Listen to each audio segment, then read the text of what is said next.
ঢোকলা বনাবলৈ 1.5 কাপ বেচন, সোৱাদ অনুসৰি নিমখ আৰু হালধি। হালধি এইটো অপচনেল হয়, ফুড কালাৰ ব্যৱহাৰ কৰিব পাৰে। তাৰপিছত দিম নেমু ৰস আৰু ইয়াতে পানী মিহলাই পেলাই বেটাৰখিনি ভালদৰে পনীয়া কৰি ল'ম। ডাঠ নকৰিব, ডাঠ কৰিলে ঢোকলাটো টান হ'ব। আৰু ইয়াতে বেকিং ছ'ডা, বেকিং পাউডাৰো মিক্স কৰিম, তেতিয়া ছফ্ট হ'ব।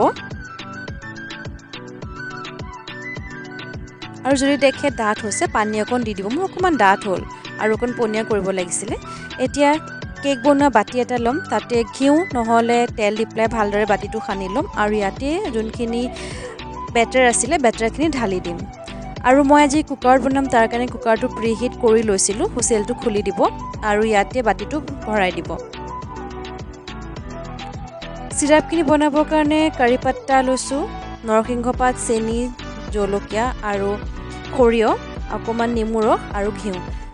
ঘিউখিনি এচামুচমান কেৰাহীটোত দি দিলোঁ, তাতে সৰিয়হখিনি দিম আৰু নৰসিংহ পাতখিনি দি ভালদৰে ভাজি ল'ম। মই চেনি দিছিলোঁ, কিন্তু চেনি দেখাব পাহৰিলোঁ। চেনিখিনি আপোনাৰ পানী ঢালা পিছত দিব। ইয়াতে পানীখিনি ঢালিলোঁ, তাৰপিছত চেনি। মই চেনিটো দেখাব পাহৰি গ'লোঁ। আৰু ইয়াতে নেমু ৰসখিনিও ঢালি দিম। চেনি দিয়াৰ পিছত নেমু ৰসখিনি ঢালিব লাগিব। হৈ গ'ল। আৰু ইয়াৰ মাজতে চেক কৰিম ঢোকলাটো ৰেডি হৈছে নে নাই। ঢোকলাটো ৰেডি হৈ গ'ল, নমাই দিম এতিয়া। এফালে চিৰাপখিনিও হৈ আছে, এয়া নমাই দিলোঁ, ঠাণ্ডা হ'ব দিম। ঠাণ্ডা হ'লে কেক মল্ডটোৰ পৰা উলিয়াই পেলাই কাটি ল'ম আৰু যোনখিনি চিৰাপ আছিলে তাৰ ওপৰত ঢালি দিম। ঢালি পেলাই 10 মিনিটমান থৈ দিব, তেতিয়া ছফ্ট হ'ব খাবলৈ। আৰু এয়া ঢোকলা ৰেডি হৈ গ'ল।